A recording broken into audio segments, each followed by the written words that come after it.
ఆంధ్రప్రదేశ్ రాజకీయాలలో రాజారెడ్డి హత్య కేసు అంశం మరోసారి పెను సంచలనంగా మారి తన తాత రాజారెడ్డిని చంపిన వ్యక్తులను తానేమీ చేయలేదని వారు ఇప్పటికీ తిరుగుతున్నారంటూ వైసీపీ అధినేత వైఎస్ జగన్మోహన్ రెడ్డి చేసిన వ్యాఖ్యలపై మంత్రి అచ్చెన్నాయుడు గారు అత్యంత ఘాటుగా స్పందించారు. మీ తాత హత్య కేసులో ఉన్న వారిని మీ తండ్రి వైఎస్ఆర్ వదిలిపెట్టలేదని, ఆస్తులు ధ్వంసం చేసి ఇల్లు కూల్చేశారంటూ సంచలన నిజాలు బయటపెట్టారు. ఇదే బెస్ట్ ఎగ్జాంపుల్, నేను మంచివాడిని చెప్పానని మాట్లాడాడు. వెంటనే బాధితుడు పార్థసారథి ఒక సమావేశం పెట్టాడు.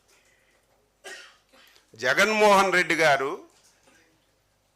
ఆ రోజు మీ తాత మీ తండ్రి గారు మీ తాత హత్యలో ఉన్నటువంటి వాళ్ళని ఎవరిని మిగల్చలేదు,